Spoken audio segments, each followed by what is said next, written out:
हम तो पूछेंगे मैं आज बहस इसी बात पर कि क्यों गुजरात के गधों ने यूपी में सबका ध्यान अपनी ओर खींचा हुआ है। दरअसल ओडिशा के बाद महाराष्ट्र और मुंबई के जिला परिषद, पंचायत और निगम चुनावों के नतीजों से बीजेपी गदगद है और वो उत्तर प्रदेश में अब हमलावर रुख अपना रही है। वो बीजेपी जो त्रिकोणीय मुकाबले में थी, अब अपने आप को सबसे आगे करने का दावा कर रही है। 3 दिन पहले यूपी चुनाव में मुख्यमंत्री अखिलेश यादव ने गुजरात के गधों का जिक्र कर प्रधानमंत्री नरेंद्र मोदी और अमित शाह पर सीधा निशाना साधा था। आज प्रधानमंत्री मोदी ने 3 दिन के बाद इसका जवाब बहराइच की रैली में दिया। जनता पीएम मोदी के हर जवाब पर उत्साहित नजर आई और इक्का दुक्का सेंटेंस नहीं, करीब 8-9 मिनट तक प्रधानमंत्री गधों की खूबियां गिनाते रहे अखिलेश यादव को। तो पीएम ने जिस तरह अखिलेश के बयान को अपना हथियार बनाया, उसके बाद आज हम अखिलेश और समाजवादी पार्टी के नेताओं से यह पूछेंगे कि क्या अखिलेश ने गधों का जुमला इस्तेमाल कर सेल्फ गोल कर लिया है? क्या बीच चुनावों में पहली बार फिसली अखिलेश की जुबान उनकी हताशा को बता रही थी? क्या अखिलेश ने नेताओं की गधे से तुलना कर बाकी चरणों का चुनाव बीजेपी के झोली में डालने का काम कर दिया है? राम मनोहर लोहिया कहा करते थे कि लोकराज और लोकलाज से ही चलता है, लेकिन समाजवादी पार्टी ही नहीं, दूसरे दल भी लोकलाज को ताक पर रख चुके हैं। अमित शाह का विरोधी दलों का आतंकवादी से तुलना करना, कसाब कहना और जवाब में मायावती का कसाब से अमित शाह की तुलना कर देना भी इन चुनावों में हम देख रहे हैं। यानी बहुत कुछ है इन चुनावों में, अभी भी 4 चरणों के मतदान के बाद भी। पहले ये रिपोर्ट और फिर उसके बाद बड़े मेहमानों के साथ बड़ी चर्चा। लेकिन मैं हैरान हूं अखिलेश जी, मोदी पे हमला करो समझ सकता हूं, भाजपा पे हमला करो समझ सकता हूं, लेकिन बेचारे गधे के ऊपर। हम तो पूछेंगे में बड़ी बहस, गुजराती गधे पर यूपी में संग्राम। आपको गधे का भी डर लगने लगता है क्या? अरे वो तो सैकड़ों किलोमीटर दूर है, आप इतने घबराते काहे हो? और मैं हैरान हूं, ये आपकी जातिवादी मानसिकता, ऊंच नीच का भाव देखने वाली मानसिकता, ये पशु में भी ऊंच और नीच का भाव देखने लग गई। उत्तर प्रदेश के सबसे बड़े दंगल में मुख्यमंत्री अखिलेश यादव ने गुजराती गधों के जरिए संकेतों की जो लड़ाई शुरू की, पीएम मोदी उस तंज को जनता के बीच जोश भरने के औजार में बदलने का मौका नहीं छोड़ रहे। बहराइच में उमड़ी भीड़ के सामने उन्होंने गधों के गुणों को गिनाना शुरू किया तो जनता का जोश देखने लायक था। गधा अपने मालिक पे वफादार होता है, गधा अपना मालिक जितना काम ले उतना करता है और कम से कम खर्चे वाला होता है। गधा कितना ही बीमार हो, कितना ही खाली पेट हो, कितना ही थका हुआ हो, लेकिन मालिक अगर उस पर से काम लेता है तो सहन करता हुआ भी अपने मालिक का दिया काम पूरा करके रहता है।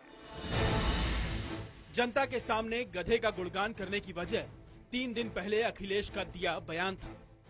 गुजरात के लोग तो गुजरात के गधों का भी प्रचार करवा रहे हैं और हम पे आरोप लगा रहे हैं कि हमने कब्रिस्तान और केवल उनके लिए काम किया है।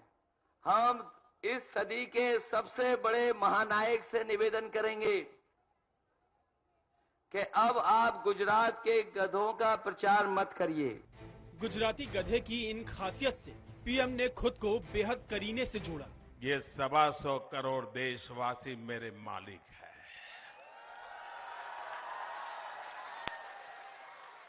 वो मुझसे जितना काम लेते हैं मैं करता हूं, बिना छुट्टी लिए करता हूं, थक जाऊं तो भी करता हूं, कभी भूखा रहा तो भी करता हूं, क्योंकि गधे से प्रेरणा लेता हूं और बड़े गर्व से लेता हूं, ताकि इन 125 करोड़ मेरे देशवासियों के लिए गधे से भी ज्यादा मजदूरी करके उनके लिए काम आऊं, इस गौरव के साथ काम करता हूं। अपने ऊपर होने वाले ऐसे हमलों को प्रधानमंत्री कैसे अपने पक्ष में भुना लेते हैं, कांग्रेस से बेहतर भला कौन जानता है। इसलिए दिल्ली में बैठे नेता भी भूल गए कि एक दिन पहले रामजस कॉलेज में अखिल भारतीय विद्यार्थी परिषद के नेताओं ने क्या किया। किस तरह जेएनयू के छात्र नेता उमर खालिद और शैला रशीद के कार्यक्रम के खिलाफ जमकर हंगामा किया। इसे मुद्दा बनाने की बजाय कांग्रेस अखिलेश के बयान से पल्ला झाड़ने में लग गई। गधे, घोड़े, खच्चर, जानवर, जाली, गाली, कसाब, इस प्रकार की भाषा से क्या उत्तर प्रदेश का भविष्य बदलेगा? इसीलिए कांग्रेस सपा गठबंधन इस मामले में उलझा ही नहीं। हम तो पूछेंगे कि क्या गधा राग अखिलेश को उल्टा पड़ेगा?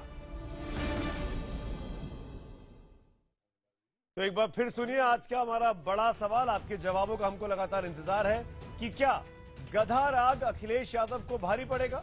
अगर आपका जवाब हाँ है तो HTP स्पेस देकर वाई लिखिए, नहीं के लिए HTP स्पेस देकर एन लिखिए और अपने जवाब हमको 51818 पर आप SMS कर सकते हैं। हैशटैग आज का है HTP के साथ साथ गधे पर दंगल। इसके जरिए भी आपके सुझावों का, सवालों का हमको हमारे फेसबुक पेज और ट्विटर हैंडल पर इंतजार रहेगा जो इस वक्त स्क्रीन पर दिखाए जा रहे हैं।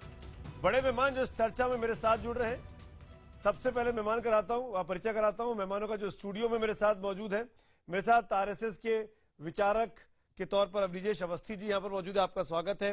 मेरे साथ आमिर जैदी साहब है जो कि CPI के नेता हैं, आपका भी स्वागत है। बाहर से जो खास मेहमान मेरे साथ जुड़ रहे हैं, भारतीय जनता पार्टी के प्रवक्ता डॉक्टर संबित पात्रा मेरे साथ हैं। हमारे साथ इस डिबेट को आगे बढ़ाएंगे जयवीर शेरगिल, कांग्रेस पार्टी के प्रवक्ता। हमारे साथ इस डिबेट में शिरकत कर रहे हैं सुदीन भदौरिया, BSP के सीनियर लीडर, और साथ में समाजवादी पार्टी की प्रवक्ता लखनऊ से जूही सिंह जी जुड़ रही हैं। आप सबका स्वागत है। जूही जी, आप बताइए ना, अखिलेश जी ने गधों वाली बात क्यों की थी? गधों का विज्ञापन, अमिताभ बच्चन, गधे, वो जिक्र उन्होंने क्यों किया उस दिन? कहां से वो ढूंढ के लाए थे उस बात को? सुमित जी, कच्छ में कानून व्यवस्था बहुत खराब है। महिलाओं पे दुष्कर्म हो रहा है, एक महिला की वीडियो बनाकर सर्कुलेट हो रही है और कोई संज्ञान नहीं ले रहा है। तो हमारे माननीय मुख्यमंत्री ने वही कहा कि वहां का प्रचार न किया जाए, कानून व्यवस्था ध्वस्त है, गुजरात में इस पे एक्शन लेना चाहिए। बाकी अगर कोई खुद कुछ अपने आप को जोड़ रहा है तो जोड़ सकता है, लेकिन माननीय प्रधानमंत्री काम करें तो बहुत अच्छा है। अभी तो कोई काम दिख नहीं रहा है, ना काम बोल रहा है, केवल वो बोल रहे हैं, विदेश घूम रहे हैं, जहां पर चुनाव होते हैं वहां आ जाते हैं, रिश्ता जोड़ लेते हैं और फिर चले जाते हैं। तो उनकी अपनी ईमानदारी है, बाकी जुमलेबाजी है। वो पर जो जूही जी, आपके उस जुमला तो इस बार अखिलेश के मुंह से निकला और मुख्यमंत्री के मुंह से निकले उस जुमले को प्रधानमंत्री ने कैसे अपने पक्ष में मोड़ा, ये आज दिखाई दिया उस रैली में, बहराइच की रैली में। सुमित जी, आपको महिला की कठिनाई नहीं दिख रही है? कच्छ में आप कह रहे हैं कि जुमला है। वो जो 40 महिलाएं, ये गधे वाले विज्ञापन का जिक्र क्यों किया? सदी के महानायक का जिक्र क्यों किया? जो कि वहाँ जिनकी धर्मपत्नी आपकी पार्टी के सांसद है। विज्ञापन वही का है, विज्ञापन वही का है। और एक और बात, भाजपा के एक और सांसद मानव तस्करी में उधर से ही अरेस्ट हो गए, उनकी वाइफ। तो कानून व्यवस्था बहुत खराब है, इसलिए विज्ञापन करने से कानून व्यवस्था की बात आप कर रही है। गायत्री प्रजापति के लिए वोट मांगने वाली सुप्रीम कोर्ट के आदेश के बावजूद आरोप है भाई, अमित शाह पे भी आरोप लगे। सुप्रीम कोर्ट के आदेश के बाद FIR हो रही है। आरोप हट गए तो वो ठीक हो गए। सुप्रीम कोर्ट के आदेश के बाद FIR हुई, जांच होगी। अरे भाई, FIR हो गई, जांच होगी, आरोपित होंगे तो उनको सजा होगी। अमित शाह पे भी तो आरोप लगे थे ना, आरोप जघन्य आरोप लगे थे और सीरियस लगे थे। हाँ, अमित शाह को कोई पार्टी ने पदभार नहीं दिया था उस दौरान। उस दौरान पार्टी ने अमित शाह को कोई कामकाज नहीं दिया था, कोई पदभार नहीं दिया था। गायत्री प्रजापति आपके चुनाव लड़े, सुमित जी क्या बात आप प्रचार कर रहे हैं? कोई काम ही नहीं दिया था। अच्छा ठीक है, अब प्रचार क्यों ना करें? आरोप से कोई दोषी थोड़ी हो संबित पात्रा, जाएगा तो उनको। संबित पात्रा, अगर अमित शाह दोषी है तो गायत्री प्रजापति दोषी है। जी, अमित शाह जी के ऊपर डिबेट नहीं हो रहा है। मैं यहाँ बता दूं केवल ज्ञानवर्धन के लिए कि आदरणीय अमित शाह जी के ऊपर जो केस चार्जेस लगाया गया था वो कांग्रेस के समय लगाया गया और कांग्रेस की सरकार ने उस पर चार्जशीट तक दाखिल नहीं किया। अगर कुछ होता तो चार्जशीट तो दाखिल करती। बहरहाल हम विषय पर आते हैं। देखिए, गधा किसको कहा, ये सुबह से शाम तक कह रहे हैं हमने तो गधा कह दिया। आपको नहीं कहा, आपको क्यों लग रहा है? मैं तो हाथ जोड़ के कहना चाहूंगा, देखिए जिसको जो सोचना है सोचिए। हमें राहुल गांधी मत सोचिए जो हम समझ नहीं पाएंगे किसको कहा। आप कहते रहेंगे गधा, हम क्या राहुल गांधी हैं जो समझ नहीं पाएंगे किसको कहा? मैं आपके बीच में नहीं बोल रहा था मैडम, थोड़ी बौखलाहट कम रखिए। धन्यवाद। राहुल गांधी सोच रखा है क्या कि आप गधा जिसको कहेंगे, गधा किसको कहेंगे हम समझ नहीं पाएंगे।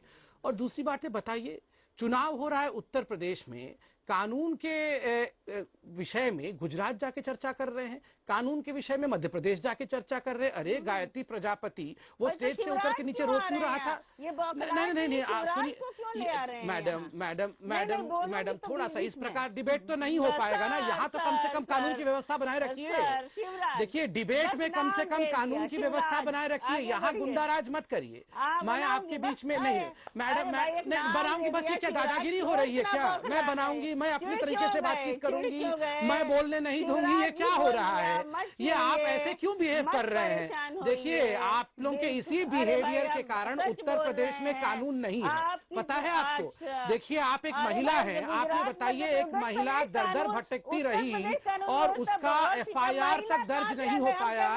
सुमित जी आप थोड़ा सा बीच में जूही जी मैं आपको मौका दूंगा।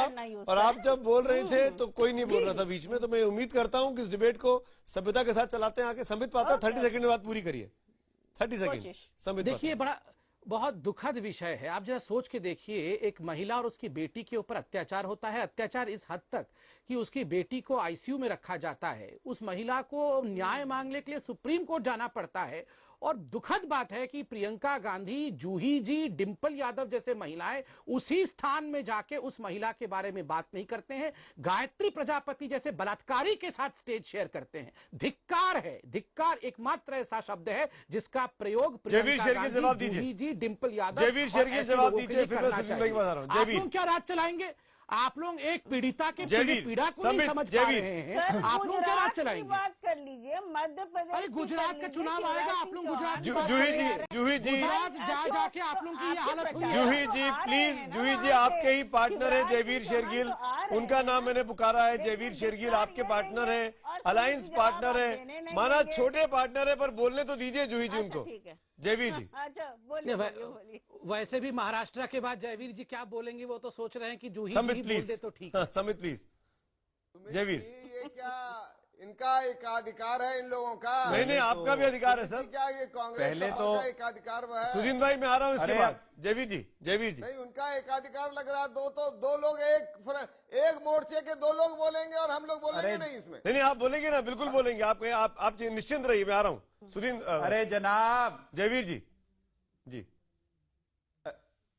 अरे जनाब धैर्य रखिए। 1 घंटे का शो है, सबके अधिकार मिलेंगे, सबको हक देंगे। सुमित जी धैर्य रखिए, बीमार मत हो पड़ जाइए। पहले तो बात संबित की बात से शुरू करता हूं।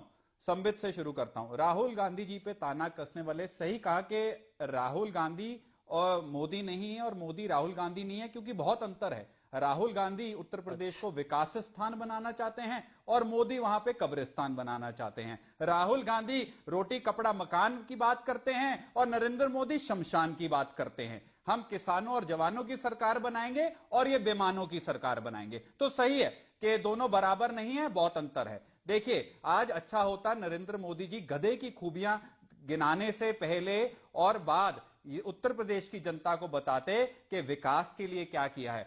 कहते हैं कि गोद लिया बेटा हूं, पर उत्तर प्रदेश से सौतेला व्यवहार किसी ने नहीं किया होगा। फिक्स FRP गन्ना किसान को कितना मिला? भूमि अधिग्रहण कानून लेके किसान जमीन किसने छीनने की कोशिश की? दलित समाज पर अत्याचार करने की किसी कोशिश की? महिला घर चले गए। सुनिए मैंने आपको टोका नहीं। और महिलाओं की बात करते हैं। सुमित जी महिलाओं से मुझे पूरा महिला पे भी आऊंगा लेना है। अरे अभी तो शुरुआत की है संबित मेरे धैर्य रखो। एक मिनट जयवीर बात करते हो। जयवीर आप कंप्लीट करिए। 20 सेकंड जयवीर। सुमित जी महिलाओं की बात करते हैं, आपने प्रश्न उठाया था। हाँ 20 सेकंड। महिलाओं की बात करते हैं। जब दिल्ली में बलात्कार हुआ, अरुण जेटली जी ने क्या कहा? राजस्थान की पूरी पुलिस इनके मंत्री को ढूंढ रही थी, पार्लियामेंट में बैठ के तालियां बजा रहे थे। गुजरात में क्या हुआ? आज इनके पूर्व MLA विजय जॉली पे रेप का केस दर्ज हुआ है और 12 राज्य जिस पे भाजपा की सरकार है उसमें रेप और मर्डर का रेट ज्यादा है। और अंत में एंटी रोमियो स्क्वाड महिलाओं की एम्पावरमेंट की बात करते हैं। हाईकोर्ट के जज बना रहे थे, याद है? चलाना चाहते हैं। सुदीन भदौरिया संबित मेरे संबित जयवीर एक मिनट। सुदीन भाई का जवाब। सुदीन भदौरिया इस पूरी लड़ाई में, उत्तर प्रदेश की लड़ाई में आप BSP को कहां खड़ा पाते हैं? आज के यूपी के, आज के महाराष्ट्र के नतीजों को देखकर जिस तरीके से बीजेपी की हवा चली है, आपको लगता है कि इसका असर यूपी में होगा?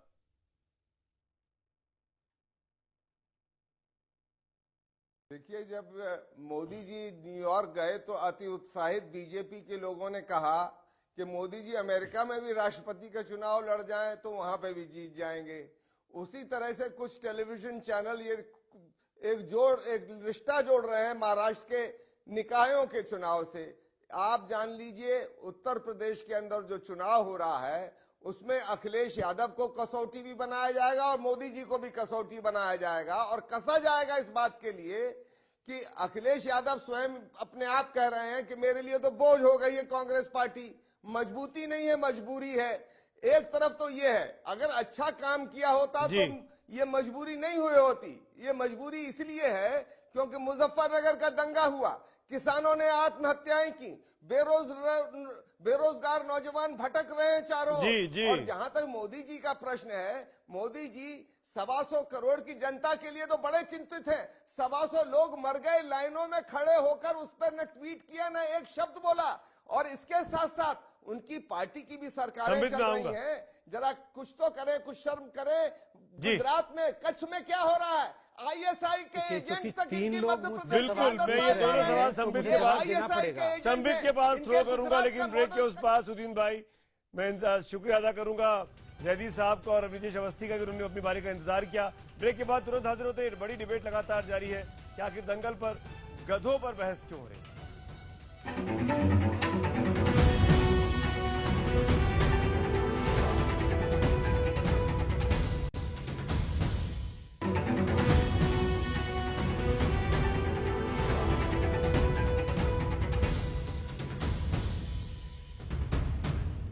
गायत्री प्रजापति जैसे बलात्कारी के साथ स्टेज शेयर करते हैं। धिक्कार है, धिक्कार एकमात्र ऐसा शब्द है जिसका प्रयोग जयवीर शेरगिल जवाब दीजिए। डिंपल यादव, जयवीर शेरगिल जवाब दीजिए, फिर मैं बता रहा हूं। जयवीर, क्या राज चलाएंगे? राहुल गांधी उत्तर प्रदेश को विकास स्थान बनाना चाहते हैं और मोदी वहां पे कब्रिस्तान बनाना चाहते हैं। राहुल गांधी रोटी कपड़ा मकान की बात करते हैं और नरेंद्र मोदी शमशान की बात करते हैं। हम किसानों और जवानों की सरकार बनाएंगे और ये बेईमानों की सरकार बनाएंगे। तो सही है कि दोनों बराबर नहीं है, बहुत अंतर है।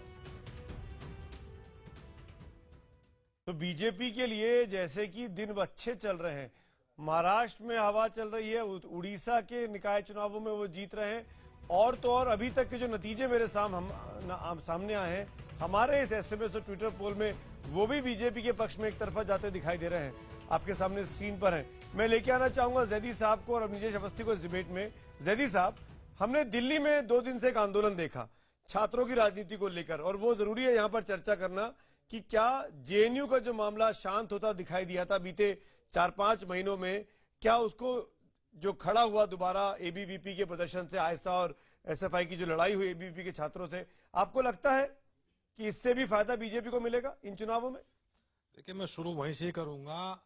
कांग्रेस सपा ने क्यों कहा गधा, वो तो उसका एग्जाम्पल वो देंगे, लेकिन अमित शाह पूरे उत्तर प्रदेश वालों को, उत्तर प्रदेश के लोगों को कसाब से तुलना कर देते हैं। ये उत्तर प्रदेश के लोगों को बताना पड़ेगा।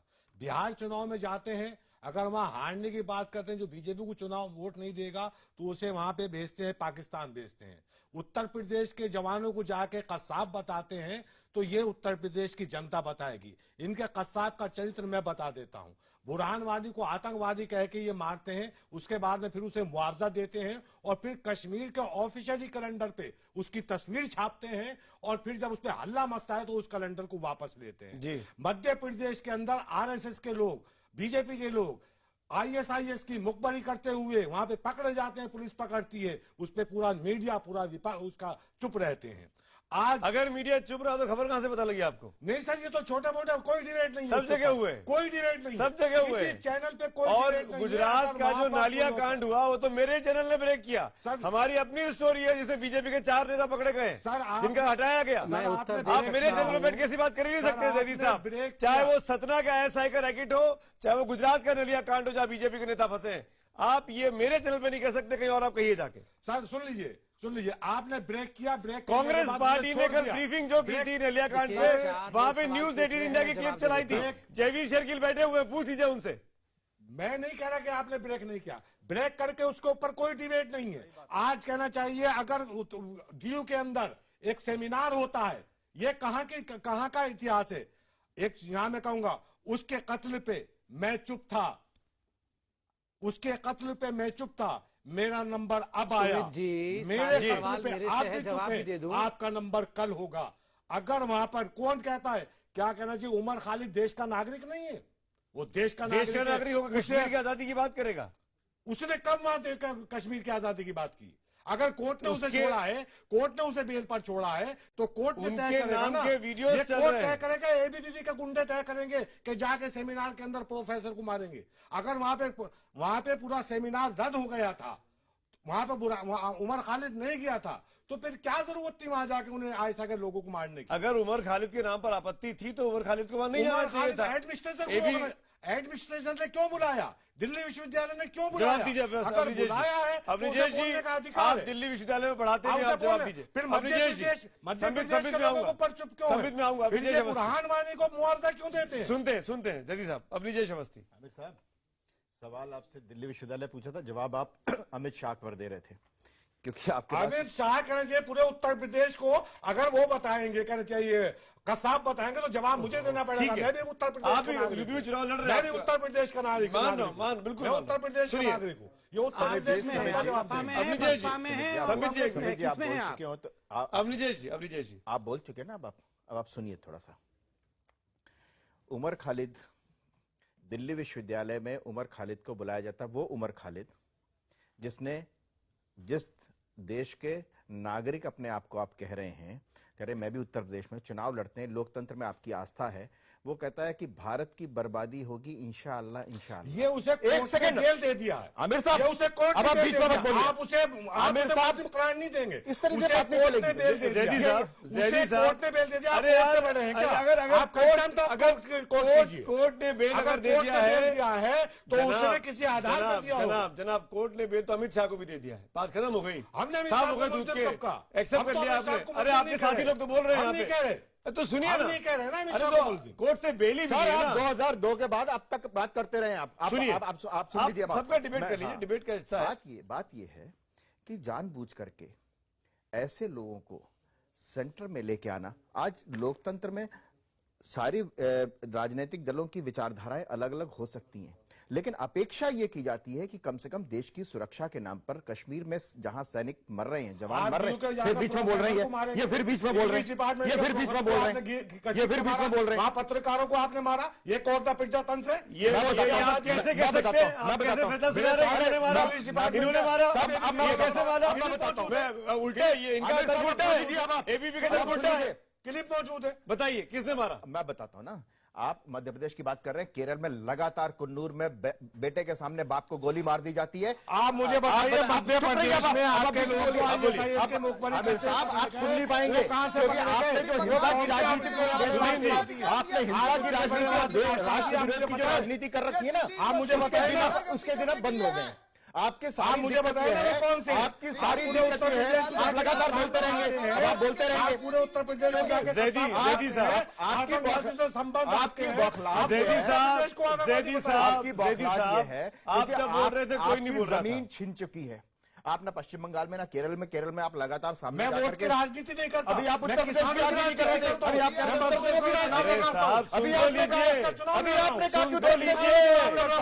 अभी आपने कहा कि मैं उत्तर प्रदेश में चुनाव लड़ रहा हूं, मैं लड़ रहा हूं, फिर तो सुन तो लीजिए ना, क्योंकि आप लोकतंत्र में सुनना भी पड़ता है ना। इस देश में भारत के विरोध में जो भी नारे लगाएगा, वो इस देश में कभी भी उसका समर्थन कोई भी हम भी नहीं करते, हम भी नहीं करते। उत्तर देश के खिलाफ नारे लगाएगा, आप साथ जाके खड़े हुए थे कन्हैया के साथ, आपके लिए प्रॉब्लम ये होगा कि आप दिल्ली के अंदर जाएं, आपके लिए प्रॉब्लम ये हो गई कि कन्हैया सीपीआई से बड़ा नेता बन गया, एक पार्टी से पूरा बड़ा नेता बन गया। आपके लिए प्रॉब्लम ये हो गई, वहां पर सीपीआई का कोई नेता उसको डिफेंड करने के लिए नहीं आया। आपके लिए प्रॉब्लम ये हो गई। कन्हैया प्रॉब्लम आपके साथ ये है, कन्हैया हमारी आपके साथ सबसे बड़ी प्रॉब्लम ये है, आपके साथ सबसे बड़ी प्रॉब्लम ये है, हर बात को अतुल कुमार अंजान एक डिबेट में नहीं आए कन्हैया के लिए। कौन? अतुल कुमार अंजान। मैं डिबेट में, महीने भर की डिबेट में एक डिबेट में नहीं आए। 200 घंटे कन्हैया पे भेज दिया जाता था, क्योंकि उनको कन्हैया टॉपिक नहीं है, कन्हैया टॉपिक नहीं है, यूपी पे लौटूंगा। नहीं, यूपी का नहीं, आपने दिल्ली यूनिवर्सिटी की बात की थी। मैं सुमित मैं इसलिए बोल रहा हूँ कि यूपी के चुनाव उत्तर प्रदेश के लोगों को जैदी साहब कहते मैं चुनाव नहीं लड़ता, फिर उत्तर जैदी साहब सुन लीजिए, एक छोटी सी बात मैं बताता हूँ। 30 सेकंड। दिल्ली विश्वविद्यालय की बात नहीं, मैं और उमर खालिद ने तो भारत की बर्बादी के नारे लगाए, लेकिन इस देश में अगर कोई क्रिकेट का मैच भी होता है ना, तो इस देश की जनता, आम नागरिक उतना संवेदनशील है। फिर जैदी साहब बीच में बोल रहे हैं। इस देश का नागरिक अपने देश की जीत के लिए बड़ा कमिटेड है, प्रतिबद्ध है उसके लिए। इसलिए अगर जो भी लगाएगा उसको इस घृणा का सामना करना ही पड़ेगा। सुदीन भाई आप कुछ बोलना चाह रहे थे। सुदीन भदौरिया, मैं आता हूँ जगीर आपके पास। सुदीन भदौरिया आप कुछ बोलना चाह रहे थे? नहीं, देखिए सुमित जी, 4 लोग बीजेपी से सवाल पूछे और उनसे दोबारा आप इसके बाद जवाब दीजिएगा। सुदीन भदौरिया देखिए, मैं समझ रहा था कि आपकी मुझे बताया गया था कि उत्तर प्रदेश में जो हो रहे चुनाव हैं उस पर चर्चा होने जा रही है, पर कोई बात नहीं। आपने दिल्ली विश्वविद्यालय का मामला उठाया। ये बीजेपी का छात्र संगठन अखिल भारतीय विद्यार्थी परिषद, ये पुलिस की जिम्मेदारी इसको किसने दे दी? इसको ये अधिकार कहां से प्राप्त हो गया कि वो कानून व्यवस्था का संरक्षक वो हो जाए? ये अखिल भारतीय वैसा ही है जैसे सर्किट हाउस में बहन जी की रक्षा की थी ना, ये ठीक वैसे ही काम किया है। ये ठीक वैसा ही काम किया जैसे सर्किट हाउस में इंतजार नहीं किया कि पुलिस आकर के बचाएगी। बिहार की जनता सुधींद्र जी, आपको याद होगा सर्किट हाउस में बहन जी को बचाने के लिए पुलिस का इंतजार नहीं किया। आपको याद होगी। चाहता हूँ सुधीन जी, आपको याद है पार्टी इस देश के अंदर एक फाशीवादी संस्कृति को बढ़ावा दे रही है। फाशीवादी संस्कृति संबित पात्रा, बीजेपी और एबीवीपी के लोग मिलकर दिल्ली पुलिस के साथ ट्विटर पोल के लेफ्ट विंग के छात्रों पर अत्याचार कर रहे थे। नतीजे निकालिए। ये चुनावों में आपको उल्टा पड़ेगा। संबित पात्रा, सुदीन भदौरिया के साफ इल्जाम आप पर। जनता ये शांत हो जाए तभी तो बोलूंगा। इस समय बोलिए। अरे शांत देखिए, चुनाव उत्तर प्रदेश में हो रहे हैं और प्लीज सर, ये सुमित जी आप थोड़ा सा बीच में मॉडरेट करिए ना। ऐसे कैसे होगा बताइए? आप सब लोग बीच में चिल्लाएंगे तो कैसे होगा बताइए? तो इसलिए सुमित जी आप इन लोगों से बुलवा लीजिए, मैं आपको धन्यवाद करना चाहूंगा। कोई बात नहीं, अभी टाइम्स नाउ में भी जाना है, क्योंकि टाइम्स नाउ में आज माँ बेटे पकड़े गए हैं फिर से पैसा खाते हुए देश का, तो उधर भी जाना है। संबित जी टॉपिक पे आइए। संबित जी, आपका पुलिस का, एबीवीपी का गुंडागर्दी का आरोप है दिल्ली पुलिस पर। देखिए कोई नहीं, देखिए दूसरे लोग बोलना, मैं ऐसे चिल्ला के जवाब नहीं देना चाहूंगा, इससे इमेज खराब होता है, लोग पसंद नहीं करते चिल्लाना। तो इसलिए आप इन लोगों से बुलवा लीजिए। मुझे टाइम्स नाउ वाले बुला रहे हैं क्योंकि वहाँ कोई बड़ा खुलासा हो गया है, मुझे वहाँ जाने दीजिए। संबित पात्रा, इसका जवाब नहीं है कि आपके पास आपके पास जवाब नहीं है। संबित पात्रा को आतंकवादी बता कर जा रहे हैं, आपके पास जवाब ही नहीं है। आप रुकिए नहीं, राजेंद्र चौधरी ने आतंकवादी कहा था पीएम को। के अंदर राजेंद्र चौधरी ने कहा था आतंकवादी। आप आमिर साहब फिर बता रहा हूँ आपको मैं, राजेंद्र चौधरी ने सुमित जी धन्यवाद। आप दोनों स्टूडियो में आने का प्लीज। अवनिजेश जी, वाले आ गए। संबित पात्रा, इस बात का मुझे जवाब चाहिए कि डीयू के छात्र, एबीवीपी के छात्र चाहेंगे तो जवाब दिया जाएगा। आप बोलिए ना, समय देंगे तो सब चीज का जवाब मिलेगा। आप बोलिए ना, आप बोल क्यों नहीं रहे? क्यों जाती हो रही है? नंबर एक, उत्तर प्रदेश के चुनाव के विषय में चर्चा हो रहा है। नंबर 2, डीयू के विषय में चर्चा, यहाँ डीयू के प्रोफेसर भी बैठे हैं और मैं देखिए लेफ्ट के जो जैदी साहब बैठे उनका सम्मान तो करता हूं, मगर उत्तर प्रदेश में लेफ्ट चुनाव नहीं लड़ रही है और पूरे देश से उनका एक तरह से किसानों का मुद्दे पर चुनाव लड़ रही है, तो पता भी नहीं चल रहा है कि चुनाव लड़ रही है। कमाल सर, जैदी साहब आप आधे घंटे से बोल रहे थे, मैं आतंकवादी की तरह चिल्ला रहा था क्या बीच में? मैं कोई आतंक मचा रहा था बीच में, आप क्यों चिल्ला रहे हैं? बता देते हैं, ये आपको अधिकार किसने दिया? मध्य प्रदेश सुमित जी, आप किन लोगों को बुला लेते हैं, थोड़ा बुलाने से पहले सोच लीजिए, डिबेट आपका खराब हो जाता है, को आप मुआवजा दे, डिबेट खराब हो जाता है। सुमित जी इतना बढ़िया डिबेट कराते हैं सुमित जी, मगर ऐसे लोगों को बुलाने के कारण डिबेट खराब हो जाता है। आपने कुछ सवाल उठाए हैं बीजेपी से, इससे डिबेट खराब हो जाता है। इस प्रकार बीजेपी के प्रवक्ता बैठे डिफेंड करेंगे संबित पात्रा। एक मिनट संबित पात्रा को बोलने दीजिए 30 सेकंड तक। संबित पात्रा, मुझे सिर्फ उत्तर प्रदेश के बारे में बोलना है, मैं एक एक करके मैं बिल्कुल बताता हूं, कसाब क्यों कहा, क्या कहा, सब बताता हूं। पहली बात तो जयवीर भाई ने कांग्रेस के विषय में अभी वक्तव्य देते हुए कहा कि राहुल गांधी उत्तर प्रदेश को ये वो ये बनाना चाहते हैं। जयवीर भाई ससम्मान में बता दूं, राहुल गांधी बनाना नहीं चाहते हैं, वो स्वयं बनना चाहते हैं, और दुखद बात है वो ना कभी बने थे और ना भविष्य में बन पाएंगे। तिनका तिनका बिखर जाएंगे। आज एक तिनका महाराष्ट्र में बिखर गया, परसों उड़ीसा में एक तिनका बिखर गया था, ऐसे ही राहुल गांधी बिखर जाएंगे। दूसरी बात है, मैं जूही जी को अपनी बहन को कहना चाहता हूं, अमित शाह ने कसाब से तुलना क्यों की विपक्ष की? ये क्या, ये कौन सी राजनीति है? तुलना की ना कसाब से बिल्कुल तुलना नहीं की। जैसे कि इन्होंने कहा पूरे विपक्ष को, मैं बताता हूं, अरे भैया, के लोगों को, अरे भैया आप तो शांत हो जाइए। आपने तो किससे गठबंधन किया हुआ है? सीपीआई का नाम तो नहीं था कसाब में। प्रदेश का नागरिक हूं। हाँ, तो आपका नागरिकों जैदी साहब आप ही का सवाल पूछा है मैंने, जवाब देने दीजिए वरना डिबेट का टाइम खत्म हो जाएगा। फिर आप जवाब दे रहा हूँ, जवाब दे रहा हूँ। सुनिए, अमित जी ने कहा कि इसका कसाब मतलब अलग मत समझिएगा, कोई आतंकवादी थोड़ी। आप लोगों ने अमित जी को और नरेंद्र मोदी जी को आतंकवादी कहा, मगर उन्होंने शालीनता दिखाई। उन्होंने कहा मैं आपको ऐसा कुछ नहीं कह रहा हूँ। कसाब मतलब कांग्रेस। बोलिए जयदी साहब, बोलिए, मेरे पीछे बोलिए, मेरे पीछे दोहराइए जयदी साहब। क्या कट्टरवादी सांप्रदायिक भाजपा, मेरे पीछे दोहराइए जयदी साहब से कांग्रेस से क्या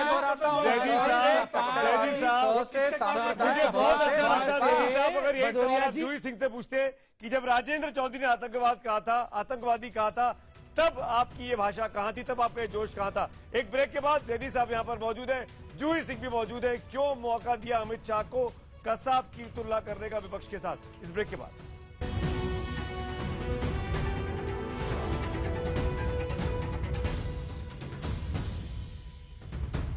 गुजरात का जो नालिया कांड हुआ वो तो मेरे चैनल ने ब्रेक किया।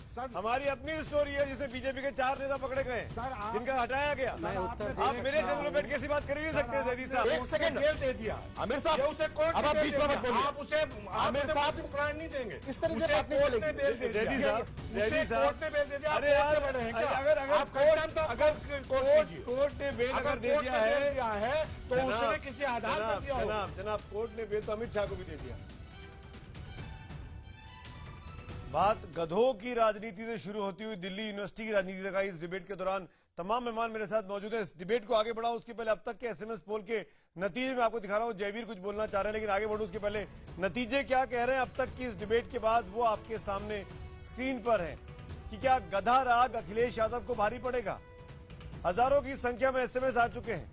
91% हाँ बोल रहे हैं, और वहीं ट्विटर के पोल के मुताबिक 87% हाँ बोल रहे हैं। यानी जूही सिंह जी, ये पहले आतंकवादी बोलना अमित शाह को, नरेंद्र मोदी को, जिसके जवाब में कसाब का ताना आपको सुनने को मिला, और फिर अब गधा राग अलापना, जिसके बाद आज गधे की खासियत आपको प्रधानमंत्री मोदी ने गिनाई।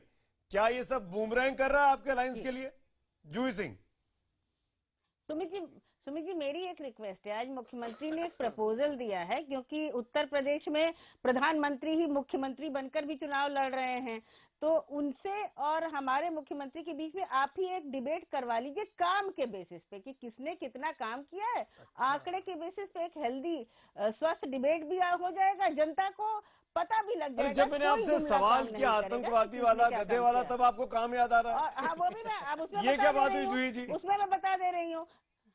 नहीं, अब लीजिए, अब मुख्यमंत्री, दो मुख्यमंत्री, उनके बीच में एक हेल्दी डिबेट करा लीजिए। जहाँ तक राजेंद्र चौधरी का सवाल है, मोदी जी का भी और अखिलेश यादव का भी। चलिए, अखिलेश यादव के लिए राहुल गांधी बोझ हो गए। मैं बोल सकता हूँ सुमित जी, हो रही हैं आप। कह तो रहे पत्थर वाली सरकार को भी बुला लीजिए, सुनील जी, राहुल अगर वो गांधी कमरे में अरे नहीं जनाब, होगा, आपका तो हाथी बैठा हुआ है, भाई, चुप करके आप भी बैठ जाइए। डर भी आ जाए ना अगर वो कमरे अरे में जयवीर, नहीं आज होगा। तो कांग्रेस जनाब, कैसे बोल हाथी रहा है? बैठा हुआ है, आप भी चुप करके बैठ जाइए। जूही जी, आपने मेरे सवाल का जवाब नहीं दिया। जूही जी, आपने मेरे सवाल का जवाब नहीं दिया, फिर आप शिकायत मत करिएगा। आतंकवादी और गधा कहाँ से निकाल के लाए और क्यों निकाल के लाए? भाई राजेंद्र सुमित जी, बोल सकता हूँ मैं? जयवीर आप ही के साथी हैं, आप उन्हीं से सवाल पूछ रहे हैं। राजनीतिक You are आतंकवाद in the वो same boat. होता है जो वोटरों को धमकाया जाता है तो मुझे कि क्यों अगर बुलाया आप मुझे सुमित जी? वोट नहीं देंगे तो मैं आपको पाकिस्तान भेज दूंगा। राजनीतिक आतंकवाद वो होता है जो वोटरों से कहता है कि अगर आप मुझे वोट नहीं देंगे तो मैं आपको जेल में बंद कर दूंगा। राजनीतिक आतंकवाद वो होता है जो कहता है कि पश्चिमी यूपी कश्मीर बन रहा है, जिसको अच्छी तरह अमित शाह साहब समझ रहे हैं। और कसाब आज उन्होंने कही दिया बोल दे जरा, ये जयवीर शेरगिल कुछ ब्रजेश पांडे पर कुछ आप प्रकाश डालेंगे क्या जयवीर जी? एक मिनट, जूही जी की बात का जवाब संबित पात्रा से लेता हूँ। जयवीर मैं आऊंगा आपके पास। जयवीर है पेशेंस। जूही जी ने कुछ बातें उठाई, संबित पात्रा जवाब दीजिए। जी देखिए, पहली बात तो है, मैंने आपको शुरू में ही कहा कि जहां तक गाली देने का विषय है, नरेंद्र मोदी जी को क्या आज गाली नहीं पड़ रहा है? 10 वर्ष से ये तमाम पॉलिटिकल पार्टी और खास करके कांग्रेस उनको गाली देती रही है। अब देखिए, मौत का सौदागर के बाद क्या हुआ? मौत के सौदागर के बाद गुजरात हम जीते, उसके बाद जहर की खेती, और जहर की खेती के साथ साथ बुकलाए हुए चूहे, उसके बाद क्या हुआ? उसके बाद भी जयदी साहब, मैं आपके बीच में नहीं बोल रहा था। जयदी साहब, आप डीयू के लिए आए हैं, आप बीच में मत बोलिए प्लीज। सुमित जी, आप जयदी साहब लेकर आए हैं, कोई ढंग के आदमी लेके आते ना, किसको लेके आ गए हैं? जैदी साहब, किसको लेकर आ गए हैं? पूरा डिबेट खराब कर देते हैं। ढंग के आदमी को लेके आइए ना, जैदी साहब एक पढ़े मिनट लिखे लोगों को डिबेट में लाइए प्लीज। जैदी साहब प्लीज। हाँ, मैं पूछूंगा आपसे, मैं जानता हूँ यूपी में चुनाव लड़ रहे हैं, 142 सीटों पे लड़ रहे हैं, बड़ी पार्टी है आप, कांग्रेस से ज्यादा आपका हक बनता है, कांग्रेस से अधिक सीटों पे लड़ रहे हैं, पर इसका मतलब ये थोड़ी कि किसी और को बोलने नहीं देंगे। संबित पात्रा 20 सेकंड। देखिए, जहर की खेती के बाद हम 2014 के चुनाव को जीता है। आज एक महाराष्ट्र के विषय में और यूपी के विषय में आपको बता दूं, महाराष्ट्र में संजय निरुपम जी ने इस्तीफा दिया है। क्या क्यों दिया है? आज ये नतीजा क्यों रहा? जिस दिन सर्जिकल स्ट्राइक हुआ उसके अगले दिन संजय निरुपम पानी पी पी के सुबह से शाम तक सर्जिकल स्ट्राइक पर सवाल उठा रहे थे, गाली दे रहे थे। जनता ने आज उन्हें उखाड़ के फेंक दिया। राहुल गांधी जी ने खून की दलाली प्रधानमंत्री के लिए कहा है और सर्जिकल स्ट्राइक पर हमला किया है। राहुल गांधी और कांग्रेस को उखाड़ के फेंक देगी, और ये अखिलेश जी भी जान चुके हैं। तभी तो अखिलेश जी कहते हैं कि ये राहुल गांधी और कांग्रेस हमारे लिए मजबूरी है। जयवीर शेरगिल जवाब दीजिए आप, ठीक रहा, क्योंकि राहुल गांधी का नाम है, संजय निरुपम का नाम है। जयवीर शेरगिल बोलना चाह रहे थे आप। Jaiveer, now your turn. शुक्र है, थैंक यू सुमित जी। सबसे पहले तो संबित जो बार बार राहुल गांधी कर रहे हैं, फर्क इतना है, राहुल गांधी उत्तर प्रदेश की विकास की सोचते हैं और अमित शाह नरेंद्र मोदी ISI पाकिस्तान के विकास की सोचते हैं। अमित शाह का कसाब कहना लाजमी है। अमित शाह को कसाब इसलिए पसंद है क्योंकि उनके मित्र ISI का वो पुत्र था। कसाब का मतलब क से कट्टरवादी, स से सांप्रदायिक, बाटला हाउस के बाद कितना रोई थी, याद है ना? जो लोग पंजाब में ISI को लाल कालीन बिछाकर स्वागत करते हैं, ISI के लिए जासूसी करते हैं, पाकिस्तान को शुक्रिया अदा करते हैं जम्मू कश्मीर के चुनाव के लिए, वो कसाब को ही तो याद रखेंगे। मणिशंकर अय्यर जी को भेज देना, बारे में कोई तो याद पाकिस्तान उत्तर प्रदेश को थोड़ी याद करेंगे। अरे संबित टीले तो हो गए हैं आपके राष्ट्रवाद में, टीले हो गए हैं आपके राष्ट्रवाद में, ढोंगी राष्ट्रवाद करते हैं। विजय जी में मौका दूंगा, अरे इतना तिल मिला क्यों रहे हो? विजय जी में मौका दूंगा, जयवीर को पूरा करने। जयवीर 20 इतना तिल मिला क्यों रहे हो? जयवीर जी पूरा करिए। ना जयवीर जी पूरा करिए। आपको आपका मेडिसिन दे रहे हैं। तिल मिलाओ मत, दुनिया जानती है हम कांग्रेस पार्टी देश के लिए जानते हैं और भाजपा ऐसा ही पाकिस्तान जरा उत्तर प्रदेश मणिशंकर अय्यर के बारे में आपको कुछ मालूम है क्या? अमित शाह अपनी असलियत बयान कर रहे थे कि मैं जहर की राजनीति, कट्टरवाद, सांप्रदायिक और मणिशंकर अय्यर के बारे में आप बता दीजिए। आपका बुरहान अमित शाह ने कसाब कह के सेल्फ गोल कर लिया है और ये मान लिया है कि उनकी ISI से कितनी मित्रता है। बुरहानवादी आतंकवादी था तो उसे मुआवजा क्यों दिया? एक मिनट जयदी साहब, एक मिनट, आप चारों पांचों एक साथ बोलेंगे तो किसी का कोई मतलब नहीं है, और जूही सिंह जी ऐसी बैठी रह जाएंगी जिनसे सबसे अधिक सवाल बनते हैं। 10 सेकंड हमको भी दे दीजिए। बिल्कुल सुदीन भाई मैं आ रहा हूं। जयवीर एक मिनट, मेरा सवाल जयवीर, आपने सवाल सुना ही नहीं और आप बोलने लगे, लेकिन आप ठीक है। मैं आपसे ये जानना चाह रहा था, आज जो कुछ महाराष्ट्र में हुआ है, जिस तरीके से कांग्रेस की जो स्थिति है, बीते साल के मुकाबले कांग्रेस जिस हद रिड्यूस की है म्यूनिसिपैलिटी के लेवल पर लगभग पूरे महाराष्ट्र में, ये किसकी नाकामी है? ये क्यों हो रहा है?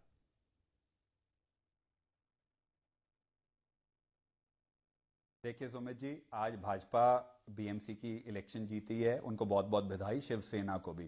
सत्य से मुंह नहीं मोड़ा जा सकता, पर यह कहना कि महाराष्ट्र की म्युनिसिपल इलेक्शन उत्तर प्रदेश, पंजाब, उत्तराखंड के चुनाव पे असर डालेगी, मुझे लगता है कि ये डे ड्रीमिंग का कॉन्सेप्ट है। हाल ही में वो चंडीगढ़ के म्युनिसिपल इलेक्शन भी जीते हैं और अकाली भाजपा डबल डिजिट में भी नहीं आएगी पंजाब में, पर आज उनकी जीत हुई है, मैं मुबारक देता हूं। पर इससे 11 मार्च को पता लग जाएगा कि ये भारतीय जनता पार्टी का जो कमल का फूल सवाल कर किसी रहा भी हूं, राज्य अगले में 3 चरणों का मतदान बाकी है और बहुत बड़ी संख्या में पूर्वी उत्तर प्रदेश के नौजवान मुंबई में काम करते हैं, मुंबई के वोटर बन चुके हैं, सालों से वहां रह रहे हैं। इसका असर अगर आपको नहीं दिखता, 30% की आबादी लगभग उत्तर भारतीयों की है मुंबई में। इस सब के बावजूद ये सवाल बड़ा इंपॉर्टेंट हो जाता है आज की तारीख में कांग्रेस के लिए, स्पेशली कांग्रेस के लिए, क्योंकि आपका गढ़ था महाराष्ट्र, आपका और एनसीपी का। बिल्कुल ठीक कह रहे हैं, बिल्कुल ठीक कह रहे हैं सुमित जी। इससे सीखना भी होगा, कान जमीन पे भी लगाने होंगे। पर वहां के बहुत लोग दिल्ली में भी रहते हैं, वहां के बहुत लोग छात्र भी हैं, जिस तरह छात्र जगत पे वार हो रहा है ढोंगी राष्ट्रवाद के नाम पे, वो भी जनता देख रही है। किस तरह किसान की जमीन छीनी जा रही है, गन्ना किसान की, किस तरह दलित समाज पे अत्याचार हो रहे हैं, वो सब दुनिया देख रही है। राहुल गांधी जी नतीजा मिल गया आज। जयवीर जी, अरे जनाब, वो राष्ट्रवाद कहाँ गया था जब पंजाब में आईएसआई को उन लोगों के समर्थन में गए थे जिन्होंने भारत की बर्बादी के नारे लगाए थे। कहाँ गया था जब पंजाब में आईएसआई को पठानकोट में बुलाया गया था? वो आईएसआई के लिए जासूसी कन्हैया से मुलाकात करते हैं राहुल गांधी, कन्हैया से मुलाकात करते हैं, जिन्होंने कहा कि भारत की बर्बादी होगी, हमें नहीं, भारत की बर्बादी का नारा लगाने वाला, भारत की बर्बादी का नारा लगाने वाला, भारत की बर्बादी का नारा लगाने वाला, भारत की बर्बादी का नारा लगाने वाला। एक साथ जयदी साहब, अवस्थी जी, जयवीर जी, जयदी साहब, एक मिनट जयदी साहब प्लीज। अवनिजेश जी एक मिनट। अच्छा, मध्य प्रदेश के चुनाव हो रहे हैं, गुजरात के चुनाव हो रहे हैं। अरे 4 महीने रुकिए ना, पूछेंगे गुजरात के बारे में, 1 साल रुकिए मध्य प्रदेश के बारे में पूछेंगे। आप मुझे बताइए जयदी साहब इस बात को बताइए, जब राजेंद्र चौधरी ने आतंकवादी कहा तब ये आपकी आवाज कहाँ थी? तब आप क्यों नहीं खड़े हुए कि क्यों आतंकवादी कहा गया? आप मुझे बुलाते, मैं उसे भी आप क्यों आप ट्वीट करते हैं? आपके ट्वीट में देख चुका हूँ, आपने एक लाइन नहीं लिखी है। बीते 15 दिन के ट्वीट में चेक कर चुका हूँ आपके, आपने एक ट्वीट नहीं किए। मुझे नहीं पता। आप चुनाव लड़ रहे हैं उत्तर प्रदेश में, आप चुनाव लड़ रहे हैं उत्तर प्रदेश में। अगर किसी ने खंडन करता हूँ, आज करता हूँ। ये देखिए, लेकिन मुझे नहीं पता, लेकिन पूरे देश को अगर आतंकवादी कहा जाएगा तो उसकी बदला करेगी। आपका ये जो शब्द है दिखाता है कि आप कैसे सिलेक्टिव हियरिंग कर रहे हैं। सुदीन भदौरिया, मैं आपसे सवाल करता हूं, ये गधा, गेंडा, कसाब, आतंकवादी, ये कहां लेके जा रहा है उत्तर प्रदेश के चुनावों को? देखिए, ये दोनों जो पार्टियां हैं, सपा और कांग्रेस और उधर दूसरी तरफ भाजपा, इनके पास उत्तर प्रदेश की जनता का, विकास का, वहां के रोजगार का, वहां के किसानों का, वहां के कानून व्यवस्था का कोई इस समय उत्तर नहीं है।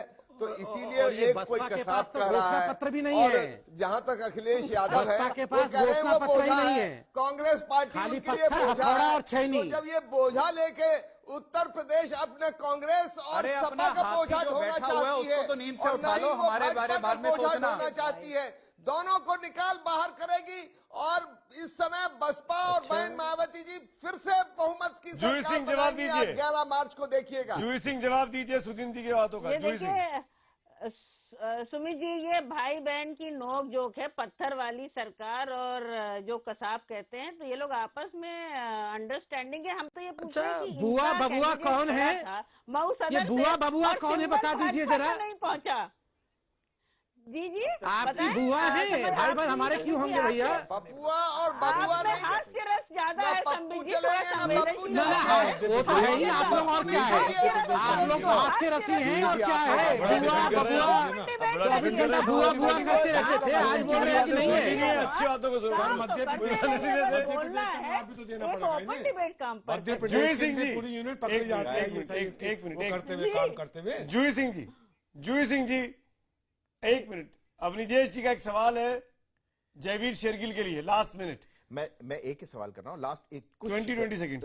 10 सेकंड में कहूंगा कि यहाँ पर मुद्दा आपने बहुत सारे उठाए। आपने कच्छ में महिलाओं के प्रति कहा, गायत्री प्रजापति और ब्रजेश पांडे के बारे में आप क्यों भूल जाते हैं? कुछ तो बोलते हैं। जयवीर फर्स्ट यू, मुझसे पूछ रहे हैं? जयवीर। अब तो पहले तो मैं आपको बता दूं प्रजापति जी के खिलाफ कांग्रेस का कैंडिडेट भी लड़ रहा है। दूसरा, मैंने सुमित जी के शो पे कहा अगर आरोप है उसकी जांच होनी चाहिए, और अगर साफ राजनीति की बात हो रही है तो शायद प्रजापति जी को टिकट नहीं देनी चाहिए थी, पहला। दूसरा, और सवाल ये भी आपको बता दूं, आप भाजपा के सांसद पार्लियामेंट में आज तक हैं जिनपे रेप का चार्ज है और उनको राजस्थान पुलिस ढूंढ रही है, आज तक नहीं मिले। गुजरात और आज ही दिल्ली में एमएलए पे हुई है रेप का केस दर्ज हुआ है। 12 राज्यों में भाजपा की सरकार में रेप मर्डर का रेट एनसीबी की रिपोर्ट के मुताबिक उत्तर प्रदेश से सबसे ज्यादा है। मैं आपके सवाल का उत्तर। मैं माफी चाहता हूँ, ब्रजेश पांडे का तो उन्होंने इस्तीफा ले लिया है। जो भी है, ब्रजेश पांडे का इस्तीफा बिहार में हुआ है। आप सबका शुक्रिया अदा करूंगा, लेकिन कुल मिलाकर उत्तर प्रदेश की राजनीति का जो मूल मुद्दा है वो कहीं पीछे छूटता जा रहा है और अब जुमलों और बयानों पर ज्यादा फोकस हो गया है पूरे के पूरे कैंपेन का। दोनों तरफ होते, चाहे इधर का हो चाहे उधर का हो। नतीजे भी आपके सामने, एसएमएस पोल के नतीजे आप देख चुके हैं कि किस तरीके से गधा जुमला जो इस्तेमाल किया वो अखिलेश यादव के लिए उल्टा साबित हो रहा है, हमारे पोल के नतीजों में भी। आज इस डिबेट में इतना ही।